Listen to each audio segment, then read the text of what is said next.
Eh ben salut tout le monde et bienvenue dans ce nouveau concept d'émission lancé par Nox et moi-même. Aujourd'hui, Nox avait très envie de nous parler d'un de ses decks, même de deux decks, mais on y reviendra un peu plus tard. Nox, est-ce que tu pourrais me présenter un petit peu le concept d'émission? Qu'est-ce qu'on fait là?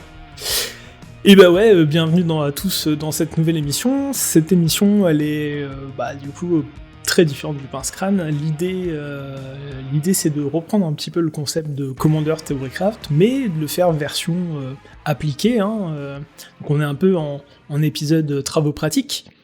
L'idée c'est de traiter des decks, ou un ou des decks, mais pas sous l'aspect deck tech, donc où je vous explique comment le deck fonctionne, mais comment on est arrivé en fait à la liste finale, comment on part en fait de l'idée principale et comment je suis arrivé à une idée finale. Donc du coup parler de tous les mécanismes de building et de Theorycraft qui m'ont amené du coup à cette liste définitive. Voilà. En gros, faut voir Commander Theorycraft comme les cours magistraux et cet épisode qui n'a pas de nom pour l'instant comme les travaux pratiques, quoi, les TPE quoi, qu'on faisait. Ouais, c'est exactement ça, c'est complètement le délire. Alors, avant de commencer à parler de ce deck en particulier, est-ce que tu pourrais me parler un peu de ton amour pour les decks tribaux? Ah oui, tout mais à fait. Fais un peu court quand même, parce que je sais que... Ouais. Effectivement, j'adore les decks tribaux, déjà parce que c'est une gimmick un peu de quand j'étais enfant, mais surtout parce que en Commander, l'intérêt principal, c'est qu'il y a énormément de synergie à travers les créatures, les unes par rapport aux autres, et du coup, en termes de building, ça permet surtout de se dispenser de cartes de support, parce que au lieu de passer par des cartes d'éphémères qui peuvent nous faire piocher, ou des trucs un peu comme ça, mais en fait, on va plutôt passer par des créatures qui vont elles-mêmes faire ce genre d'effet, soit via des synergies, soit en synergie avec le commandant. Voilà. L'idée, c'est d'avoir un maximum de cartes qui sont, entre guillemets, originales, et qui ne seront pas des staples, en fait. Voilà. C'est pour ça que j'aime beaucoup les decks tribaux, principalement, et parce que j'aime bien avoir une thématique à mon deck aussi. Moi, ce qui illustre bien le propos, je trouve, c'est Selfless Spirit, par exemple, c'est une carte que vous avez tous joué, je pense, dans un deck, si jamais vous avez joué des decks créatures, dans ce genre de truc. Mais c'est d'autant plus sympa de le retrouver dans ton deck Tribal Esprit, parce que tu sais qu'en plus de ça, il va avoir une synergie dans ton deck, parce que il s'avère que c'est un esprit, quoi. Donc du coup, ça fait ce que tu veux faire, à savoir protéger ton board, et en plus de ça, tu peux attaquer avec. Et on sait que attaquer, c'est pas fort en Commander, mais on essaie de faire en sorte que ça le soit. Ouais, voilà, c'est un peu le délire. C'est un peu le délire. Alors, aujourd'hui, du coup, tu veux nous parler d'un deck, ou plutôt de deux decks, du coup, comme je disais en introduction, qui sont Nalia ou Burakos X, un background. Alors, est-ce que tu pourrais, du coup, nous présenter un peu les deux commandants pour débuter? Ouais, alors... la mécanique qui est autour de ces commandants, c'est la mécanique de partie. Donc en fait, c'est pas un deck tribal, c'est un deck quadri-tribal, quelque chose dans ce goût-là, qui du coup concerne les sorciers, les guerriers, les rogues et les clercs. Donc du coup, ces deux commandants viennent du préconstruit Commander Legends Donjons et Dragons, la bataille de la porte de Baldur. Et du coup, Nalia, qui était le face commandant, est une 3-3 pour 3 humain et gredin, qui, en gros, nous permet de jouer les créatures des 4 tribus du dessus de notre bibliothèque, et une fois qu'on a le parti complet sur le champ de bataille, donc une créature de chaque type, au début de notre phase d'attaque, on va pouvoir leur mettre tous un marqueur +1/+1, et le contact mortel. Burakos, quant à elle, parce qu'il me semble que c'est une femme, c'est une orque qui coûte 4, qui est une 2-4, et qui est à la fois un guerrier, un clerc, un sorcier, un rogue, et qui dit que quand elle attaque, le joueur défenseur perd X points de vie, on crée X jetons trésor, X étant le nombre de créatures qui remplissent notre partie. Donc on peut aller jusqu'à 4 du coup. Maximum du coup faire perdre 4 points de vie et gagner 4 trésors. Et à côté de ça, elle a choisi un passé, donc on peut l'associer à un autre passé, à un autre enchantement. Dans le préconstruit, on était avec le machin truc du héros, là, dont j'ai bien évidemment pas préparé le nom. C'est Folk Hero, je crois. Ouais, Town Hero. héros du peuple en français. Donc pour 2, ça nous permettait, ça nous disait que notre commandant avait la capacité suivante, ouvrez les guillemets, à chaque fois que vous lancez un sort qui partage un type de créature avec cette créature, piochez une carte. Donc en fait c'était un peu intéressant parce que Burakos permettait de faire de la mana via les trésors, et Héros du peuple permettait de faire de la draw via aussi le commandant et le fait que elle ait les 4 types de créatures. Ouais, c'est un peu ce qu'on aime faire en commandeur, quoi, ramper et piocher, quoi. Ouais, tout à fait. Ouais. Ok, du coup, ça c'était un peu les deux commandants que tu avais choisis, entre guillemets, au début. Enfin, je pense que c'était un peu ça Ouais, c'est ça. de base. C'est ça, j'avais en fait... j'ai vraiment pendant très longtemps douté duquel des deux je voulais jouer. Et en fait, une grosse phase de réflexion parce que ils tendent pas du tout vers les mêmes choses, finalement. Donc on va voir ça un peu tout de suite, là, dans le... On va essayer de décortiquer un petit peu ça, du coup. On va commencer par l'identité couleur, parce que c'est un aspect qui est quand même relativement important, et ce qui débute un peu le building en général en commandeur. Du coup, est-ce que tu peux nous parler un peu de l'identité couleur de ces deux créatures ? Ouais, carrément. Alors, Nalia, de toute façon, elle est hors of quoi qu'il arrive. Ce qui est intéressant pour ces 4 tribus, c'est les clairs dans les 2 couleurs, il y en a beaucoup. Les rogues, particulièrement en noir. Les guerriers, c'est un peu compliqué, et les sorciers aussi. Donc c'est un peu les 2 tribus où c'est un peu dur de trouver des très très bons sorciers ou des très très bons guerriers dans ces couleurs-là. Ça existe, il y en a. Les guerriers principalement en blanc, un petit peu en noir. Mais voilà, c'est un peu juste.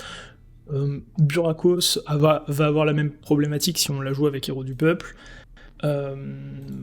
Si on cherche à aller côté rouge, on va avoir plus de guerriers. Si on va côté bleu, on va avoir pas mal de sorciers et pas mal de rogues supplémentaires, au détriment des clairs, notamment. Donc voilà, c'est vraiment un gros parti pris de vouloir changer l'identité de couleur de ce pack-là, quoi. Ouais, parce que t'as pas forcément accès aux mêmes créatures et surtout au même type de créatures, ce qui du coup était un choix important parce que Nalia, elle, est rogue et Burakos est, je vais appeler ça le party-ling, mais en gros elle change l'un pour le party, quoi. Et du coup, le build n'est pas le même non plus. Non, le build n'est pas le même non plus. Alors en fait, l'idée c'est surtout d'arriver à voir où est-ce qu'on veut aller avec ces commandants. Je vais commencer par Nalia parce que c'est la plus évidente. Elle produit du CA, du coup elle nous permet de jouer les cartes dessus de notre bibliothèque, et le premier truc que ça implique, en fait, ce genre de capacité, c'est que on veut énormément de cartes qui fonctionnent avec sa capacité. Donc ça, elle impliquera quoi qu'on fasse, un deck qui jouera énormément de créatures, voire même qui veut tendre jusqu'au chiffre golden de 50 créatures. Ça serait vraiment l'idéal parce que ça nous permet d'avoir à peu près une chance sur 2 de pouvoir jouer la carte dessus de notre bibliothèque. Donc c'est vraiment très, très important de jouer énormément de créatures avec elle. Sa deuxième capacité, quand j'ai découvert le commandant, j'ai pris ça pour quelque chose d'anecdotique. Et puis avec le temps, je me suis rendu compte que pas du tout. C'était plutôt évident d'arriver à stabiliser partie. C'est vraiment pas si dur que ça. Et en fait, ça fait d'elle un commandant qui est beaucoup plus aggro qu'est Burakos. Parce que au fur et à mesure du temps, notre board il va grossir, et le fait qu'on ait contact mortel pendant notre phase d'attaque, ça va vraiment nous faire passer de manière générale avec nos petites créatures qui étaient un peu cheap au début, elles vont devenir de plus en plus grosses, et en plus, en amont, elles vont avoir contact mortel, donc ils ont vraiment une chance de passer qui est vraiment, vraiment déterminante. En plus, tu peux garder tes adversaires peuvent toujours avoir peur d'un Pitrix de combat pour les rendre indestructibles, donc ça donne vraiment une espèce de double... de vraiment pas du tout envie de bloquer, quoi. T'as vraiment... tu vois une armée qui arrive, elle est pas ouf, mais elle a de contact mortel, tu sais que tu joues contre un deck créature, tu sais que le mec il a paqué des trucs pour rendre tes créatures indestructibles, donc tu fais un peu attention à ce que tu fais dans tes phases de bloc, quoi. Ouais, il peut y avoir de ça, effectivement.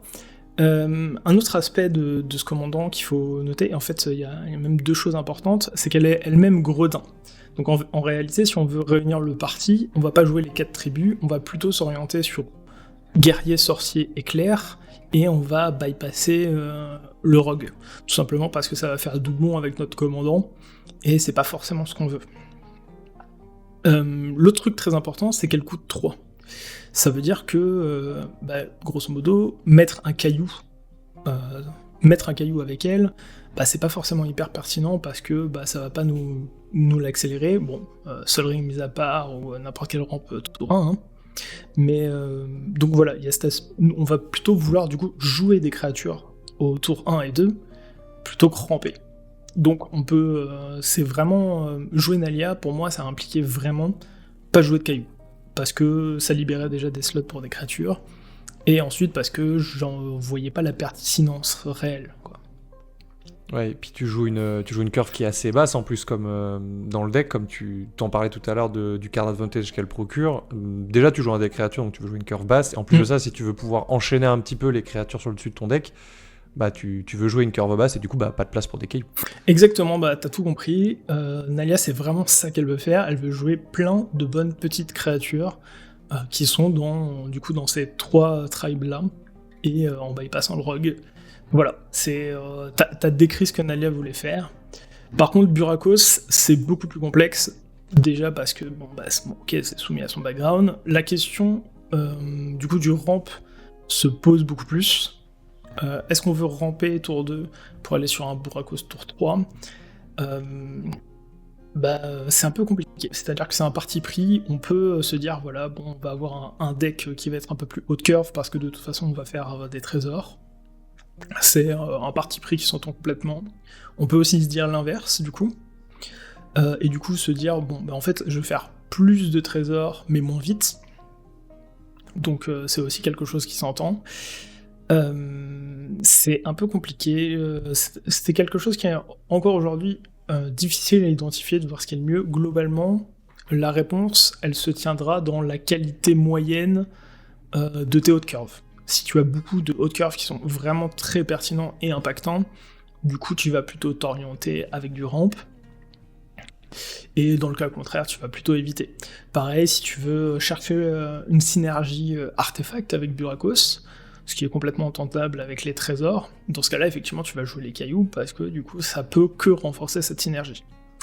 Donc, plutôt un background rouge du coup, histoire d'avoir... Ouais, exactement. Voilà. Là où le plan de jeu de Nalia est plus facile à identifier, Burakos, c'est un peu, entre guillemets, la terre de tous les possibles. Et déjà, en fonction du background que tu joues, mais de la potentielle sous-thématique que tu choisis de faire, quoi. Ouais, Burakos, c'est quand même plus chiant, enfin c'est quand même plus compliqué, quoi. Moi je le regarde et je me dis, est-ce que je veux faire un deck Voltron, est-ce que je veux faire un deck party, est-ce que je veux que ce soit un finisher, un accélérateur, enfin c'est un peu compliqué en fait d'identifier ce que peut faire Burakos, je trouve, par rapport à juste la carte en elle-même, quoi. Ça me semble un peu compliqué, puis là où tu triches entre guillemets un peu avec Nalia parce que tu joues que 3 tribus, là tu vas être obligé de jouer les 4 si tu veux vraiment maximiser ton côté, la deuxième capa de Burakos, quoi. Ouais, alors cet aspect-là, c'est une force et à la fois une faiblesse. Le fait qu'il est le changing party, comme tu dis, te permet du coup de taper dans beaucoup plus de tribes et de récupérer du coup les meilleures cartes de chaque tribe, là où il est un peu plus limité avec Nalia finalement, parce que tu te coupes le rogue.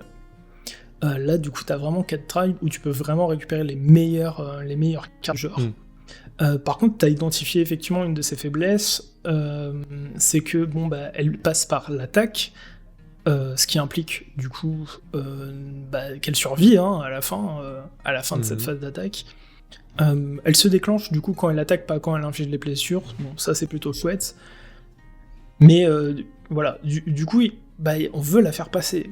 Donc du coup, si on veut la faire passer, ça implique jouer des payoffs qui vont la faire passer. Donc des équipements, des enchantements, potentiellement, l'idéal, le top du top, c'est des créatures qui lui donnent une capacité d'évasion. Ça c'est incroyable. Mais globalement, c'est raide en fait, c'est vraiment pas évident. Ouais, Ouais, puis t'as envie de lui donner genre célérité imbloquable dès qu'elle arrive sur le champ de bataille pour pouvoir pour faire des trucs un peu marrants, quoi. Ouais, Je pense que l'autre problème aussi, c'est ce côté, c'est defending player, c'est le joueur défenseur qui perd des points de vie. Du coup, si tu veux vraiment essayer de partir sur une histoire juste de drainer des points de vie de tes adversaires avec, ça me paraît un peu short, quoi. ouais, et puis en fait, ça les draine même pas, en fait, tu vas même pas gagner des points de vie. Oui, c'est vrai que tu les gagnes pas en plus. Ouais. C'est ça, tu les gagnes pas. Ces points-là, c'est pas des points de commandant non plus. Voilà, bon, le côté t'inflige des points de vie, il est un peu gadget, c'est vraiment les trésors qui vont être intéressants. En fait, voilà, il y a Burakos, plus j'y réfléchissais, et plus à chaque fois je me disais, en fait, c'est un commandant qui veut jouer du haut de curve, en fait. Et en fouillant, dans la colorité blanc-noir, je me suis rendu compte que c'est pas vraiment ce qui me faisait rêver. Et en fait, il y avait un autre... en fait, il y a un gros problème avec Burakos, j'ai un gros problème avec Burakos, c'est l'aspect séquencing. C'est-à-dire que, bon, bah voilà, c'est un commandant à 4 qui veut attaquer, donc sans rampe, on parle de quelque chose qui va attaquer au tour 5, un truc qui est 2-4 qui attaque au tour 5, bah je sais pas dans quelle partie de commentaire tu joues, mais chez moi ça passe pas, quoi. Ouais, et puis surtout sans capacité d'évasion de base, quoi. Ouais, tout à fait. Et ensuite, en fait, il y a la question de quand est-ce que tu joues le background. Alors, admettons, on dit qu'on joue héros du peuple. Genre, ok, tu joues héros du peuple tour 2. Bah, du coup, en fait, héros du peuple sert à rien jusqu'à temps que tu castes quelque chose après avoir casté Burakos. Donc, c'est pareil, c'est un truc qui va être interactif très très tard. Donc, voire même héros du peuple, tu vas le jouer très très tard dans la partie parce que bah en fait tu vas préférer jouer potentiellement des créatures ou du ramp plutôt que jouer héros du peuple parce que c'est hyper long à installer, quoi. Ça veut dire que voilà, tu joues héros du peuple tour 2, Burakos tour 3 si t'as Sol Ring, tour 4 voilà, et tour 5 tu vas pouvoir enfin jouer un membre de partie, piocher une carte et attaquer avec Burakos. Et c'est même pas impactant. Le tour 5 est quand même pas dégueu en vrai, parce que tu pioches, tu vas pouvoir attaquer avec Burakos, faire des trésors, pouvoir poser des trucs, mais ça implique effectivement que tu aies joué héros du peuple tour 2, donc ça veut dire un slot en moins de créatures que tu aurais pu jouer, si tu as réussi à jouer une créature tour 1, donc ça fait un truc un peu clunky, quoi. Puis surtout plus le truc que tu vas vouloir piocher au tour 5 avec Aon Hero, tu pourras pas le jouer pour que ce soit relevant avec la phase d'attaque de Burakos, donc... C'est ça, et puis ça, je réinsiste un peu dessus parce que c'est vraiment très important, ça implique réussir à passer. Oui. Et Burakos n'est qu'une 2-4. Du coup, plus j'y réfléchis, et plus je me dis que cette Burakos, elle a peut-être un problème de design, notamment au niveau de ses stats. 2-4, c'est pas assez pour une créature qui coûte 4. Ok, ça fait des trucs quand ça attaque. Mais globalement, le background, si elle est pas là, ça y fait rien, tout simplement. Et elle-même, elle a pas de capacité d'évasion. Voilà, soit tu la laisses de 4 et tu lui mets une petite capacité d'évasion. Je pense à Menace, qui est quand même une capacité d'évasion qui est un peu tranquille, quoi. Ou Contact Mortel. Ouais, Contact Mortel, ça peut être une bonne idée, par exemple. Mais voilà, il lui manque... Pour moi, il lui manque une petite ligne, de façon à faire un truc vraiment intéressant. Et enfin, il y a l'option d'aller chercher d'autres backgrounds. Si on va regarder du côté des backgrounds rouge et bleu, alors avant de présenter... J'aime bien l'idée de jouer Artefact avec Burakos, je trouve ça un peu... Enfin, je pense que ça peut faire un deck un peu chouette qui sort un peu de l'ordinaire par rapport à ce que le deck pourrait proposer de base, quoi. Ouais, tout à fait. Alors, t'as l'option de jouer Artisan de la Guilde. Artisan de la Guilde qui est un background qui te permet de faire des trésors en plus, en gros, hein, si t'attaques le joueur qui a le plus de points de vie. T'as Bagarre de Taverne qui fait du CA et qui a le bon goût de renforcer du coup Burakos, de lui donner de la force quand elle attaque. Donc ça, du coup, tu peux partir sur un plan un peu plus Voltron, quoi. Ouais, potentiellement un peu plus Voltron, pourquoi pas. T'as Galopin des rues qui te permet de payer 1, sacrifier un artefact et de faire une blessure à n'importe quelle cible, pourquoi pas. Et côté bleu, je pense que celui qui est le plus intéressant, ça sera Marin de la Côte des Épées, qui te rend du coup ton commandant imbloquable si t'attaques le joueur avec le plus de points de vie. Donc ça aussi c'est une option plutôt intéressante. Voilà. Le clan crafter est pas mal aussi, hein. Celui qui dit que tu peux payer 2, sacrifier un artefact, tu mets un marqueur et tu pioches une carte, c'est pas dégueu aussi, hein. On reste sur le plan un peu artefact, ça peut être sympa. C'est vrai, ça peut être aussi une option complètement artefact, slash Voltron, et non, je suis d'accord, il fait du C en plus par-dessus. Et surtout qu'en plus tu peux le faire pendant ta phase de combat pour rajouter un petit marqueur au cas où si jamais t'as besoin, tu peux garder tes mana up ou genre déclarer ton attaquant, la capacité va en pile, tu fais tes trésors et du coup tu peux même utiliser les trésors pour payer le mana et sacrifier un des trésors, donc c'est pas dégueu en vrai, hein. Non, je suis tout à fait d'accord. Et du coup, forcément, ça implique la réflexion de ok, alors tu changes ta colorité, mais tu vas jouer. Qu'est-ce que tu vas jouer au final? Côté rouge, c'était pas facile. C'est-à-dire, tu vas jouer, tu sais, les guerriers qui te permettent d'avoir une phase d'attaque supplémentaire. Ça paraît de très très bien fonctionner avec, Ouais, carrément, hein. avec Burakos. Donc, il y avait. J'ai perdu son nom, le célébrant de combat, donc, qui avait été édité en Amonkhet. Amonkhet, ouais, tu peux exercer pour avoir une phase de combat supplémentaire. Tout à fait. Donc du coup là on est typiquement dans la thématique, qui se curve vachement bien en plus. Et enfin on avait le Minotaur, Marog Fukum. Lui aussi, phase d'attaque supplémentaire sur tes landfalls, ça paraît très très con. Pour le peu que tu joues un peu de fetch, tu vas continuer à faire beaucoup de trésors. Et puis ce qui est sympa, c'est que tu peux le jouer le tour. Je suis en train d'imaginer un sequencing où tu vas attaquer tour 5. Bon, on va dire que tour 5 c'est bien, mais t'attaques tour 5 avec Burakos, tu fais tes trésors. Avec les landes que tu avais et les trésors que tu as fait, tu joues Morog, et là tu peux jouer ton land pour le tour, et là tu refais ta petite phase d'attaque. Ouais, carrément. Là en fait, on commence à être dans des plays très impactants. Et donc, du coup, à se dire, bon, ok, j'ai pioncé les 4-5 premiers tours de game, mais au moins, j'arrive à faire des trucs maintenant qui, du coup, vont me faire rattraper un peu de tempo. Et on n'a pas cet impact-là. Donc, c'est pour ça que plus j'y ai réfléchi, plus je me suis dit, bon, Burakos en Orzhov, ça me paraît pas incroyable. Mais voilà. Ok. Un aspect que j'ai pas évoqué de Burakos était le fait donc du coup qu'il y a les 4 types. Du coup, ça te permet de jouer ces éléments qui trigger sur le fait qu'il soit sorcier ou rogue ou des trucs comme ça.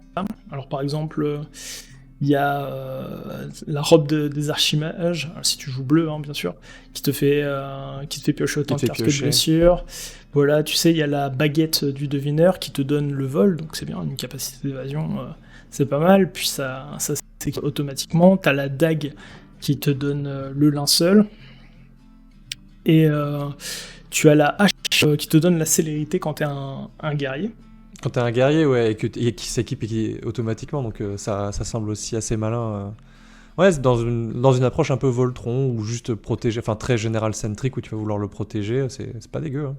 Ouais, voilà, et puis après, tu sais, t'as un équipement qui était sorti dans Spreco, qui est la baudrière multiclasse. Alors ça coûtait 1, équipement 2, et en fait ça faisait gagner à ta créature équipée le lien de vie si c'était un clerc, le contact mortel si c'était un gredin, la célérité si c'était un guerrier, et le vol si c'était un sorcier. Et ouais, plutôt vénère aussi ça. Ouais, et si t'as le groupe complet en plus, ça prévient toutes les blessures qui devraient être infligées à la créature, tu vois. Donc il manque plus que la vigilance et on est bien, quoi. Et, donc du coup, le fait de devoir équiper Burakos, ça implique aussi un seuil de préparation qui est aussi très très élevé. Donc, en fait, je pense qu'on arrive à distinguer deux choses qui sont très différentes entre Nalia et Burakos finalement. C'est que Nalia va être un deck bad curve, aggro bad curve, et Burakos va plutôt être un deck finalement value et plus impactant, mais plus tard aussi.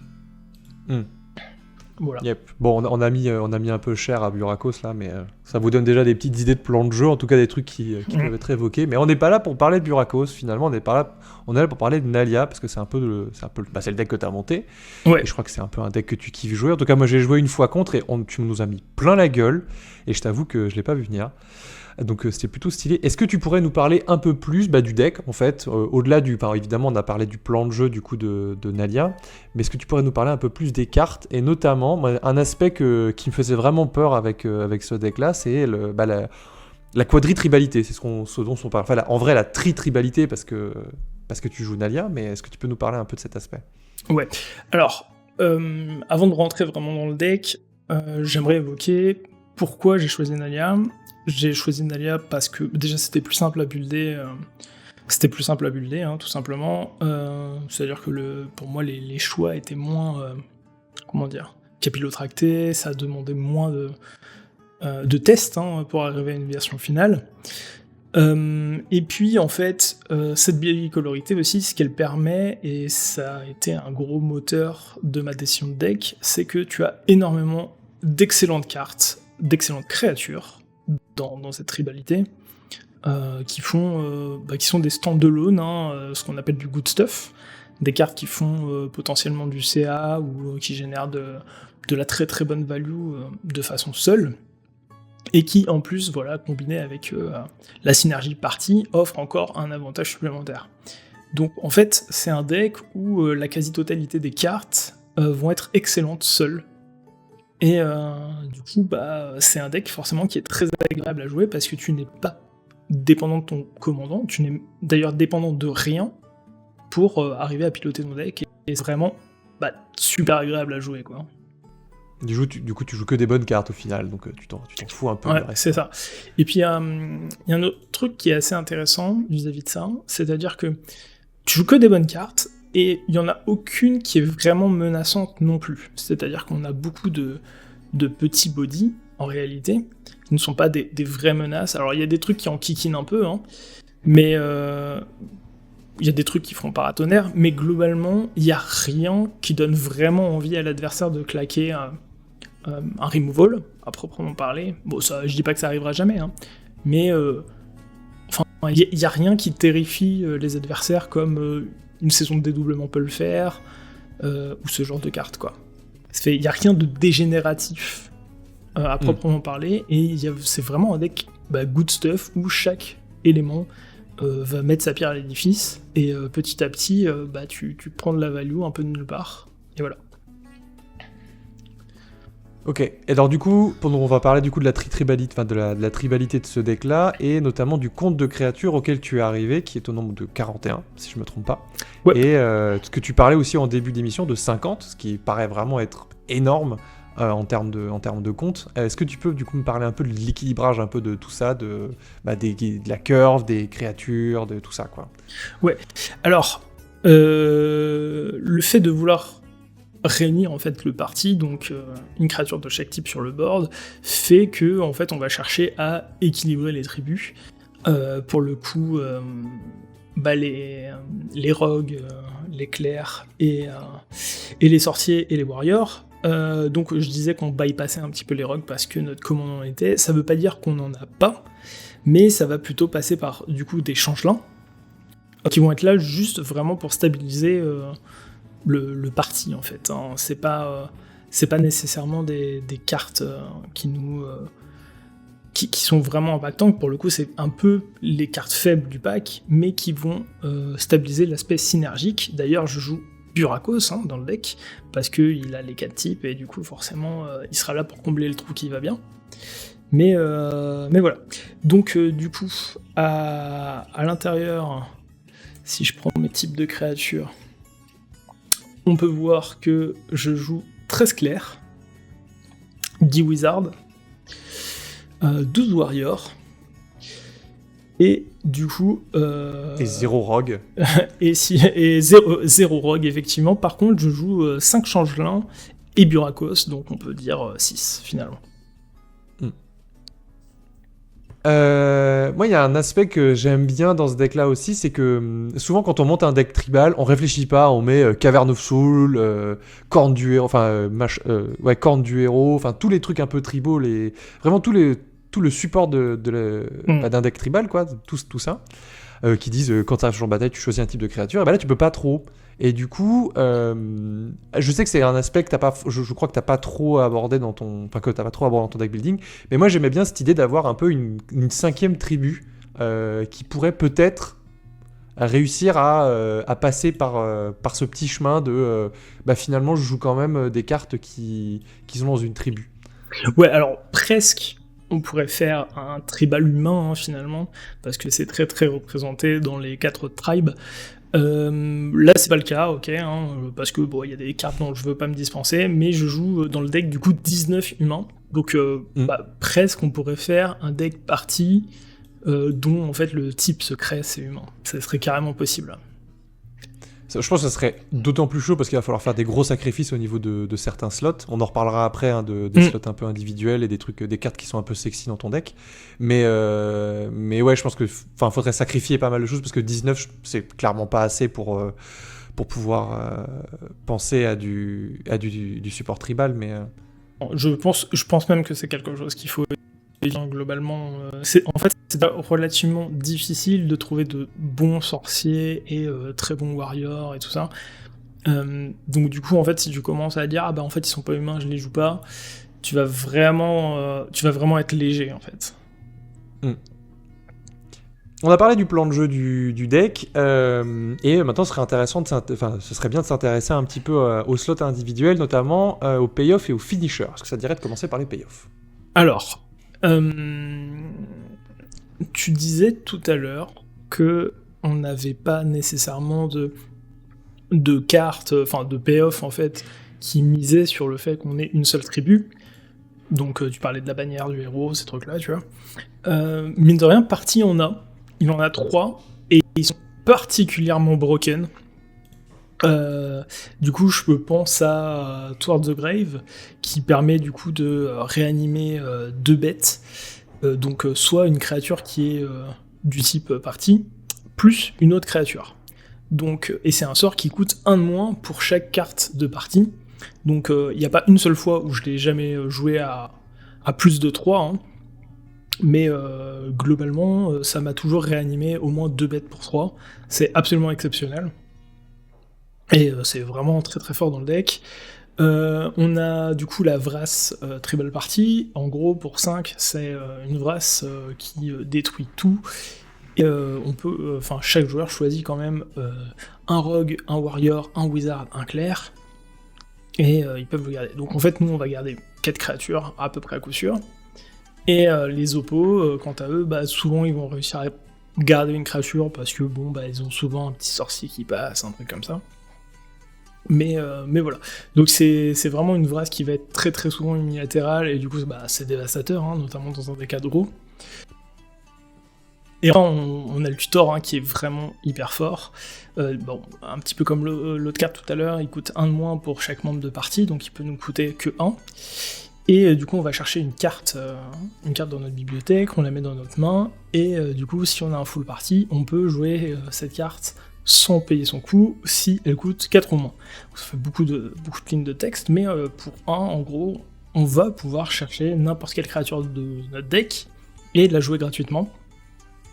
J'ai une seule créature à 5 dans tout le pack, je m'en sors bien, quoi. Bon, c'est plutôt pas mal, ouais, comme carte. Pour 1 mana, je vais chercher une carte, je la joue. On est plutôt solide. Voilà. Alors, tu parlais des finishers, c'est un aspect qui est un peu compliqué, dans le sens où la colorité dans cette thématique, aggro en offre pas beaucoup, hein, finalement. On n'est pas dans le vert où on va avoir des effets de ruée, un petit peu à la Crater of Behemoth. Donc voilà. Mais bon, il faut savoir que le board va vraiment grossir de plus en plus. Grosso modo, c'est ce deck, à chaque fois que je l'ai joué, j'avais le board.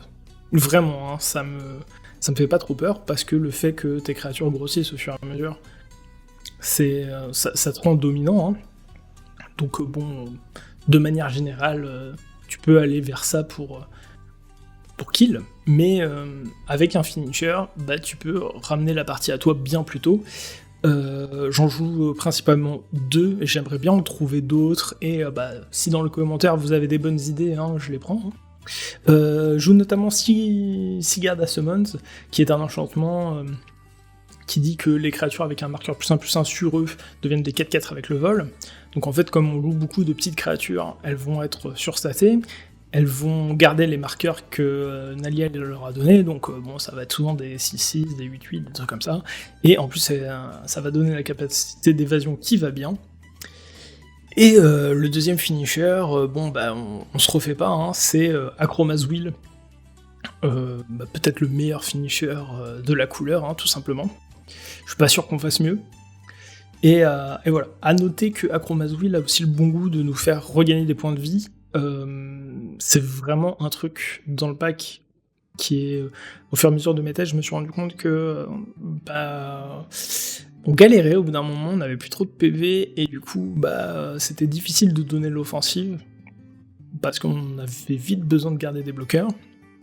Et en fait, Akroma's Will, le fait de regagner des PV, ça vraiment va nous remettre devant, sans trop de soucis. Et du coup, c'est pour la même raison que j'ai ajouté le land, qui nous permet de gagner le contact mortel et le lien de vie, parce que ça nous fait vraiment repartir dans des moments où pourtant on est dominant à la table, sauf que avec 6-7 PV, on a beau avoir le board, on est tendu, quoi. On peut vite mourir sur une petite erreur. Ouais, mais c'est souvent le problème dans les decks qui essaient d'être aggro. Bon, déjà aggro, on répète tout le temps que c'est un peu faible dans le format, donc on essaie de trouver des alternatives, mais c'est vrai que la grosse faiblesse d'aggro aussi, c'est que quand t'attaques et que t'as pas la vigilance, t'es full tap, et du coup en général, il y en a qui se privent pas pour aller t'en coller une aussi derrière, pour t'en mettre plein la gueule, quoi. Moi, des cartes que j'aime bien en finisher, en blanc, il y a True Conviction qui va donner lien de vie et double strike à tes créatures. Je sais pas si tu l'as déjà considéré ou pas dans le build. Non, je l'ai pas considéré, mais pourquoi pas. C'est pas débile, bon, ça coûte cher. C'est vraiment en fin de curve, mais ça coûte pas vraiment plus cher finalement que l'enchantement avec Sigarda, là. C'est vrai, c'est potentiellement, je devrais peut-être la rentrer. C'est vrai que le lien de vie, en fait, le lien de vie, c'est vraiment un aspect dont j'ai vraiment besoin. Ça me permet vraiment de revenir et à la fois de tuer. Je pense potentiellement que l'enchantement Sigarda peut carrément dégager pour ce truc-là. Je t'avoue que je préfère l'enchantement de Sigarda, parce que ça met un gros boost. Virtuellement, ça donne +4/+4 à tes créatures, même si c'est pas vrai, parce qu'en général, elles ont toujours des stats. Mais grosso modo, ça va donner au moins +2/+2 à mes bêtes. Ouais. Et le vol, ce qui est vraiment pas dégueu non plus. Parce que des fois, t'as juste envie de passer, en fait. T'as pas envie de coller double dégâts, tu veux juste passer, quoi. Ouais, mais vraiment, j'insiste sur le fait qu'on se retrouve vite avec peu de PV. Parce que il y a beaucoup de mécaniques de pioche qui passent à travers des créatures qui nous font perdre des PV. Je pense typiquement à Dark Confident, qui est qui est un peu le... Et son homologue qui est sorti sur Capenna, Kin Duelist aussi. Exactement. Mais en fait, il y a beaucoup d'homologues à Dark Confident dans le deck, alors qui vont nous faire perdre des points de vie à coup de 1 PV, mais c'est quand même des PV qui comptent, parce que tu vois, typiquement, je joue Yawgmoth, derrière tu vas piocher dessus, potentiellement, sur un trade un peu foireux, ou que t'as voulu un peu brain fart les oppos. Tu vois, tu vas perdre 1, 2, 3 PV, plus 3 PV, plus 3 PV. Ça devient vite dur. Et en fait, tu t'es grillé 10 PV à toi tout seul dans toute la game. Le lien de vie, c'est vraiment relevant. Ouais, tout à fait, je joue Black Arcade Connection. Tout à fait. Qui te fait perdre aussi des points de vie à une vitesse assez folle, malgré le côté ultra pratique de la carte, déjà en standalone et dans le deck, parce que ça te donne, encore une fois, ça donne un changelin, donc c'est fort, mais ça fait vite cramer des points de vie, donc ouais, il faut refill un peu. Cette carte, elle était dans le préco, de toute façon, pour moi, c'était obvious de la jouer. Créer des changelins, c'est vraiment trop bien pour le pack. Et derrière, l'aspect CA... bref, c'est un incontournable, et on est d'accord, on a envie de griller 6 PV par tour avec Black Market Connection, dans la mesure du possible. Et c'est ça que le lien de vie, c'est vraiment très très intéressant. Très intéressant, donc Pure Conviction, je vais la considérer pour de vrai, écoute... Je te propose un autre truc, mais c'est parce que cette carte-là, je la vois jamais et ça me saoule parce que je suis sûr que ça peut faire des dingueries. C'est Legion Loyalty, le truc qui donne la myriade à toutes tes créatures. Ouais, alors ça non. Non, je jouerais pas ça parce que il me semble en plus, là comme ça en réfléchissant à la va-vite, que ça ne marche pas du coup avec Nalia. Parce que Nalia trigger au début de la phase de combat, donc du coup en fait tu vas trigger Nalia, puis trigger la myriade, du coup les tokens que tu as créés vont pas bénéficier du +1/+1 et contact mortel, ce qui est un peu dommage. Quitte à payer énormément de mana, je veux être sûr de ce que ça fait, quoi. Ouais, ok. Même si ça peut redéclencher des ETB, des trucs dans le genre. Ouais, ça peut redéclencher des ETB. Mine de rien, on a quand même beaucoup de créatures qui ont simplement des effets statiques. On a quelques ETB quand même, mais bon, je suis pas hyper convaincu. Ouais, mais c'est vrai que en regardant un peu ta liste, il y a un aspect un peu 8-bear aussi dans le deck qui fait que t'as pas forcément envie de les copier non plus parce qu'en général c'est des effets qui sont un peu redondants et du coup qui fonctionnent pas deux fois, quoi. Tout à fait. En fait, l'aspect 8-bear était un des aspects, quand j'ai vraiment commencé à théorycraft la version de Nalia, quand j'étais sûr que je voulais faire Nalia, l'aspect 8-bear était un des aspects que je voulais privilégier, mais ça posait deux problèmes. Le premier, c'est que ça impliquait passer par beaucoup de clairs et du coup de déséquilibrer le pack. Le second aspect, c'est l'aspect ETB, ou même tutor, ces choses-là, parce que si tu joues du 8-bear, faut pas le subir toi-même, hein. Donc tout ce qui était arbitre léonin et tout ça, ça impliquait de pas jouer de fetch, ça impliquait de jouer très peu de tutor, voire ne pas en jouer. C'était un peu rude, et en fait il y a énormément d'effets de 8-bear que je me prenais moi-même, et tourner autour c'était un peu compliqué, voilà. Plus le déséquilibrage fait que je me suis un peu je me suis écarté un peu de ce truc là, hein. Ok. Bon, finalement, si on devait conclure un peu sur ce deck, c'est quoi les forces et c'est quoi les faiblesses de ce deck? Alors, les faiblesses de ce deck, c'est comme tous les decks aggro, hein, c'est la protection. Bon, heureusement, on a deux couleurs qui s'en sortent pas trop mal. Déjà parce que le blanc, il y a énormément d'effets de protection globale, donc on s'en sort, et puis tout spécialement qui passe par des créatures. Et du coup, c'est bien parce que ça limite des slots, et ça donne un aspect très synergique. Donc on a les deux mères des runes, hein, qui sont des clairs. On va avoir le spirit clair qui, quand on le sacrifie, toutes nos bêtes gagnent indestructibles. On en a aussi un de Strixhaven, hein, qui fait ça, qui est une carte modale. Après, je joue quelques staples qui sont du coup Teferi Protection, Fastless Maneuver. Voilà, des petits incontournables pour moi. Et le Vexius Praetor, alors j'ai rentré pas mal de decks de Warhammer 40 000, il y a beaucoup de très très bons guerriers, là où c'était très dur avant Warhammer 40 000, une fois que l'édition a sorti, le pack a pris un gros step-up du côté guerrier, ça fait énormément plaisir, et du coup ce Vexius Praetor, il dit que nos commandants ont la protection contre tout, et il a le bon goût d'avoir le flash. Donc c'est assez gaulerie en fait, hein. C'est pas incroyable, mais ça fait plaisir. Ça permet aussi de faire passer le commandant. Et du coup, l'autre point faible, entre guillemets, c'est un petit peu l'évasion aussi, le fait d'être sûr d'aller contacter. Bon, j'ai 3 slots d'évasion, hein, sans compter les finishers, qui sont 3 créatures qui rentrent parfaitement dans le pack.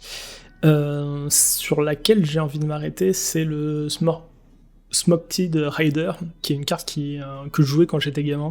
Ça fait très très rire. C'est un wizard qui coûte 4 et qui est une 2/2. Et quand il attaque, il dit que toutes nos autres créatures attaquantes gagnent la peur. Donc c'est vachement cool. Et en plus, c'est un wizard, une tribu qui dans le pack on galère à avoir. Donc ça me fait vraiment plaisir. Il rentre pile poil dans la curve coûtant 4. Parce que forcément, si Nalia coûte 3, c'est plutôt un CM qu'on a envie d'éviter. Donc tous les drops 3 vont être triés sur le volet, hein, finalement. Voilà. Et donc du coup, on essaie de concilier en fait cet aspect utilitaire plus membre de la tribu à quasiment tout le pack, et ça nous fait en fait un pack avec des créatures d'un niveau moyen très très élevé, notamment grâce à la richesse de ces 4 tribus qui sont vraiment très complètes, quoi. Ok. Donc, bon, au final, pour conclure, c'est un deck créature, quoi. Donc ça va avec, il y a les avantages et les inconvénients qui vont avec, quoi. Ouais, bah voilà, les gros avantages du pack, c'est que c'est un pack très très curvé, donc on va avoir énormément de drop 1, énormément de drop 2, et après, plus on va augmenter du coup dans le CCM, plus on va être, exigeant, hein. Typiquement, je joue des petits trucs, je joue le changelin qui coûte 1, qui peut pas se faire bloquer. Bon, les 2 mères des runes, ok. Je joue aussi, tu sais, les warriors qui peuvent revenir du cimetière selon certaines conditions. Le voyant de viscère. Et en fait, le fait de faire tout ça fait que on commence à être interactif sur le board très très tôt. Là où les gens ils commencent à s'installer, nous on commence déjà à faire des trucs, à accumuler du CA. Il y a énormément de créatures du coup qui font du CA. Je parlais d'Arc Confident, mais en fait il y en a énormément, hein. Donc on a le Pensir, on a tu parlais de King Duelist, on a Mindblind Rider, bref on a énormément de bêtes qui nous font piocher des cartes par-ci par-là, en plus de Nalia qui nous font faire elles-mêmes du CA. Donc on fait que piocher. Et juste avant de passer en outro, une des clés mécaniques de ce deck, c'est le coup de lander, en fait, tout simplement. Le deck va faire... Il faut pas rater ton land drop, quoi. C'est ça. Enfin, vaut mieux éviter... le deck peut s'en sortir. Si tu loupes un ou deux land drop, c'est pas problématique. La curve est suffisamment basse. Mais la clé de ce pack, c'est vraiment d'arriver à poser un land par tour. Et si tu arrives à faire ça, tu es vraiment très très bien. Et tu sais, une vrasse, 2 vrasses, même si tu n'arrives pas à te protéger, tu peux t'en remettre. Parce que tu as tout le temps la main pleine. Et du coup, tu vas rejouer, reposer un board, repartir. Vraiment, j'ai eu des games où j'ai recasté 6 fois Nalia sans souci, parce que le pack suit et fait énormément de CA. Et en fait, t'essaies de mener ce cycle de piocher pour pas l'empêcher land drop, et tant que tu t'arrives à lander, en fait, tu repartir et recréer du CA. Je joue land tax dans ce pack parce que c'est vraiment excellent. Et en dernier, ça permet aussi de filtrer ton pack, et du coup, moins t'as de land dans ton pack, fatalement, plus t'as potentiellement une créature au-dessus de ton deck. Et tu joues aussi Smothering Ties parce qu'on sait, quoi. Ouais, mais typiquement, alors, Smothering Tide est vraiment très très fort dans le pack. Comme je disais, plus on a de mana et plus on peut à la fois dégueuler sa main et dégueuler les cartes du dessus de son deck. Demain, je cut la carte, s'en bat les couilles. Hein. Ça n'a pas vraiment d'importance. Voilà. Ok, bon, un deck plutôt chouette. En tout cas, comme je le disais tout à l'heure, j'ai joué contre et ça met des belles fessées. Donc, n'hésitez pas à tester la liste. De toute façon, je pense qu'elle sera en description. Ouais, carrément. Et si jamais vous avez monté la liste, n'hésitez pas à venir à Auxerre cet été pour vous faire signer votre Nalia par Nox. Ça vous fera très plaisir. Ouais, du coup, on n'en a pas parlé. Effectivement, on monte du coup un événement cet été. Du coup, c'est la 2e édition. C'est Commander l'Assemblée. Ça a lieu le 22 et 23 juillet à Auxerre. Je me trompe pas, c'est bien ça les dates ? C'est ça les dates. Ok. Et on sera du coup dans une salle qui est à 5 minutes de la gare, donc ça vous permettra, si jamais vous venez de loin, de ne pas avoir trop vous déplacer, parce qu'on pense un peu à vous et à vos petites jambes, même si vous serez assis pendant tout le week-end. Ouais. Bon, vous trouverez bien évidemment toutes ces informations-là en description, ou peut-être en commentaire épinglé. Je sais pas encore comment je vais foutre ça, mais voilà. Et puis il faudra surtout pas hésiter à aller voir la petite vidéo que Nox a fait sur cet événement. Il y a un petit côté un peu sentimental qui m'a fait verser une petite larme, c'était chouette. Bichette. Ouais, il y aura du coup une vidéo un petit peu publicitaire qui sera diffusée sur Magic C'est Chic. Hein. On vous invite non seulement à la regarder, mais à lâcher un petit commentaire et à nous dire si vous venez à Commander l'Assemblée. Mais ça nous ferait très plaisir en tout cas de vous voir, tous autant que vous êtes. Ça nous a fait plaisir l'année dernière et je pense que ça sera encore plus chouette cette année. Ça, c'est sûr et certain. Bon, j'espère que ce nouveau format de podcast vous a plu. Hein. C'est un petit peu un épisode pilote. N'hésitez pas à dire si vous voulez qu'on en refasse. Et ou même être un peu critique sur les aspects que vous estimez à améliorer et tout ça. Moi, je suis très preneur de ce genre de tips. Et puis voilà. Mais on n'a pas fait l'outro. Ah, Tu sais, c'est celle où on arrive en fin d'épisode et... Ah non.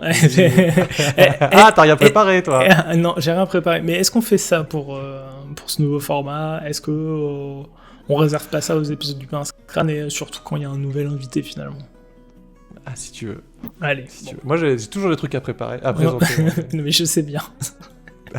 Yes. Bon. Et ben en attendant, on vous souhaite plein de bons top deck. Et pas trop de manades. C'était le Pince Crâne. Bisous. Salut.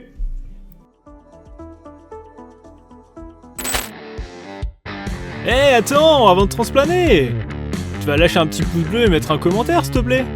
Puis, si t'as kiffé la vidéo, il y a de grandes chances que celle-là, elle te plaise aussi. Bon, tu peux y aller. Mais jetez à l'œil, hein.